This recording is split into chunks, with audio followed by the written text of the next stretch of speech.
So a few months ago, we were in the process of taking our midterm exams. And me, like any good student, was studying diligently to make sure that I got the best grades possible. So I came home one day and I realized that I had a biology exam the next day. Now, biology was by no means my worst subject, because I was getting pretty decent grades in it in the past. But the only problem was that I never studied for it, ever. And this was starting to come back to me. I'd come home after a very long and stressful day. I was studying hard, I'd taken tests, I was organizing a concert, and I'd played in a football game, which we didn't win. So all of that is to say that I had a lot of pressure on my shoulders, but also I didn't have a lot of time to study. So I knew I didn't have enough time to study, and so I called my neighbor, who was also taking the test, to come and help me.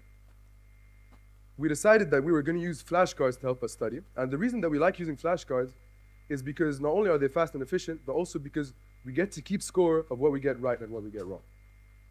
So the test had 6 topics, and I actually have the scores with me today for you, and I'd like to show you what we got after one round of testing.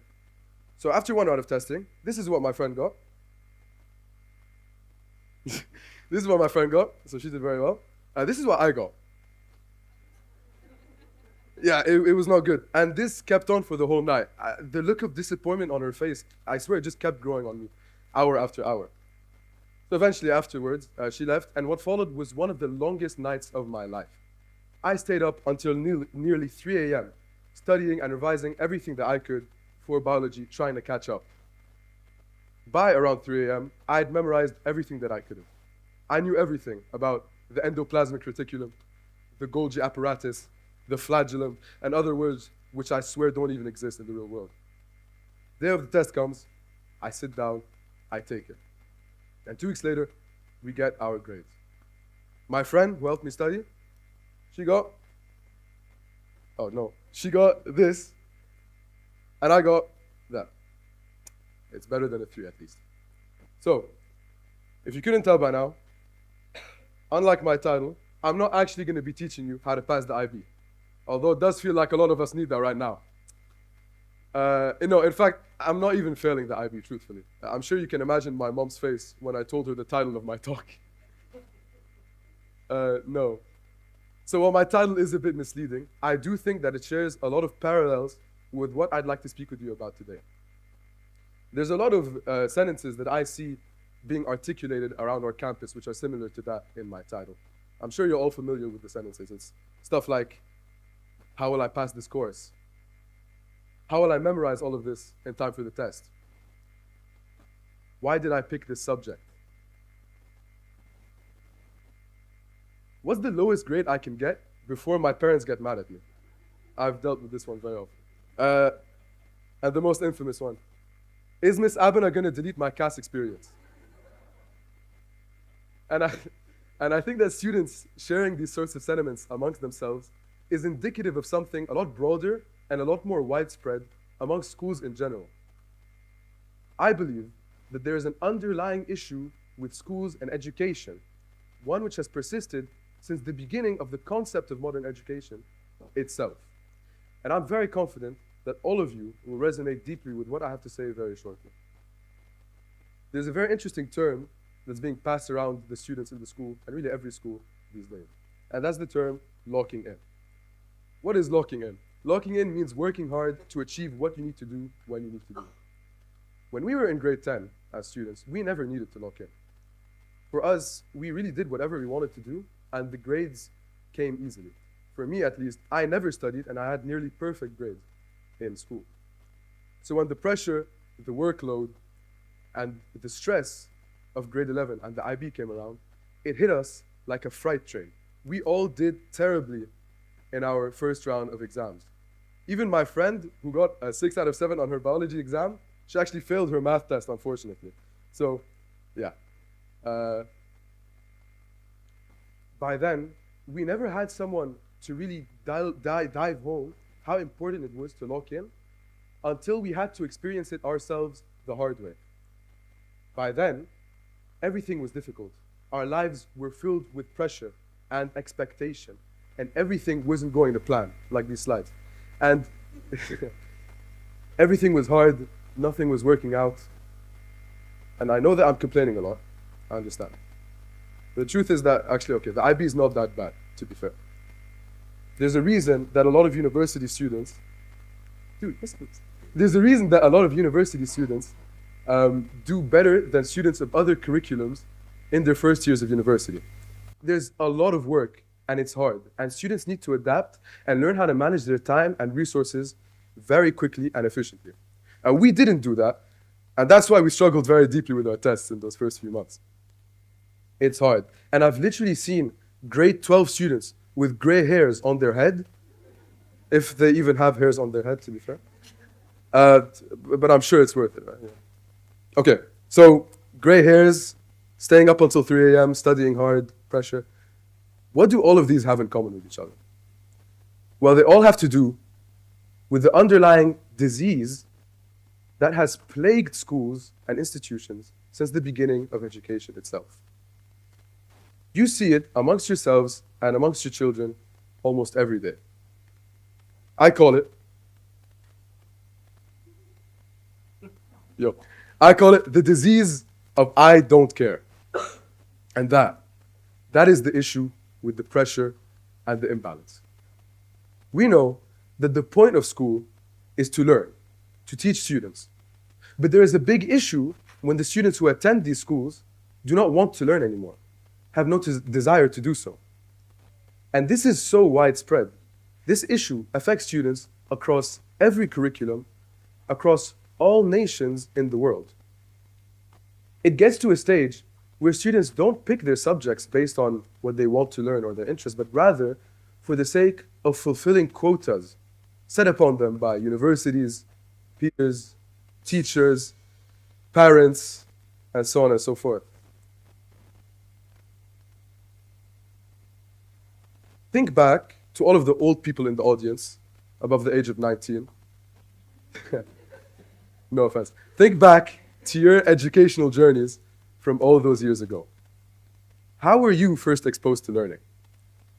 I can say with exceptional confidence that you were all victims of what I'd like to call the modern mindset of learning. And you are all very familiar with this. You know the cycle. It's study, good grade, and be happy. Study, good grade, be happy. And of course, study, bad grade, unhappy.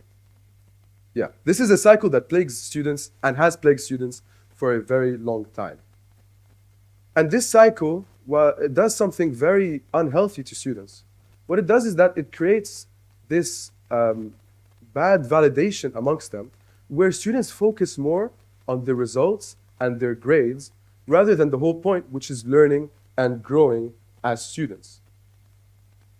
Too much of a focus in school these days is put on the grade rather than teaching. That's why in many clinical studies, it's proven that students lose up to 90% of information that they've learned for a test after 3 days. It's because students don't care about learning anymore. They care about the grade, and that's it. That's just it. When learning becomes a task, a chore, the obvious byproduct that we see within students is a hatred of learning and school. Why would students want to pursue something like learning when they see it as a potential for failure rather than an opportunity of success and growth? More importantly, another thing that we see within students is a hatred of themselves. And I'm especially concerned about that.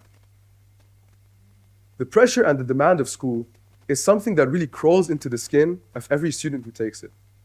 And what happens is something that these institutions might not intend, but certainly cause.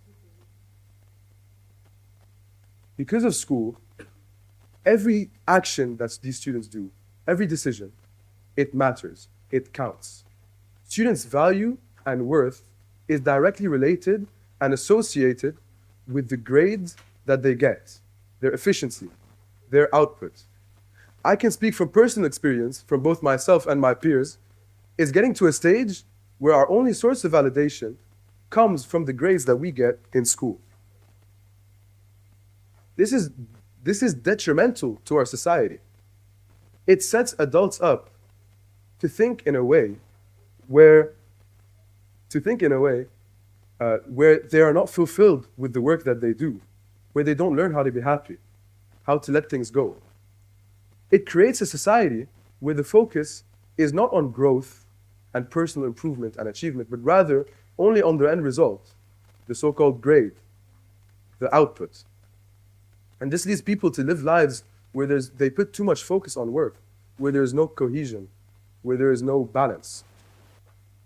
And so, this leads me to the important question: what can the IB and institutions like it do for us students? In my research, I came across a very important quote and famous quote from the famed professor and photographer Harold Edgerton. And he said, "The key to education is to teach people in a way where they don't realize that they're being taught until it's too late." Okay. And I think that this perfectly encapsulates everything that schools need to do in order to improve the lives of their students. We need to reestablish that want, that desire and passion for learning in our students. How do we do that? Or how do you do that? Well, from what I've been speaking, as we can tell, I think the most important thing to do is to change the narrative of our society. One which focuses on grades and output into one which focuses on growth and learning. Just a show of hands, how many of you as children were labeled as smart kids? Right? Okay, a good amount. So, as smart kids, how often did you hear the phrase, wow, you're such an intelligent kid, or you're such a smart child? Quite a lot, right? Yeah, thank you. Conversely, how often did you hear the phrase, wow, you worked so hard on this, or wow, you put in so much effort? Even if you did, I'm sure it's a lot less than the former phrase, right? And that's exactly it. We need to reverse our nurturing and turn it into something where we praise students not on the result that they get, but the effort that they put in to their work. By doing so, we give students a subconscious desire for the effort, for the struggle, and for the goal of growth and learning. Because they will be searching for this praise that adults that they look up to give to them. And by doing this, automatically, students putting in more effort will lead to students doing better. So, it's a win-win scenario. So in the end, this leads me back to the titular question. How do I pass the IB? Yeah, I don't know. No, I'm kidding. How do I pass the IB? So, of course, number one, you need to work, you need to study. Of course, that's a given. But more importantly, in my opinion, the key to excelling in this program is to know yourself. The IB student needs to know what makes them happy, how they get validated, what makes them go outside of school and grade achievement. The sooner and the quicker that a student is able to understand what makes them happy and what validates them outside of school, and they make peace with the grades that they get, focusing more on their effort, the more likely that this student is to set themselves up for a future and a life in which they feel fulfilled with themselves and happy with themselves, in which we create a society with members and individuals who feel happy with cohesive and balanced lives. Let us build an institution which focuses on the lifelong journey of learning and growth. So in the end, how do you pass the IB? Who cares? Live your life and be happy. Thank you. Thank you.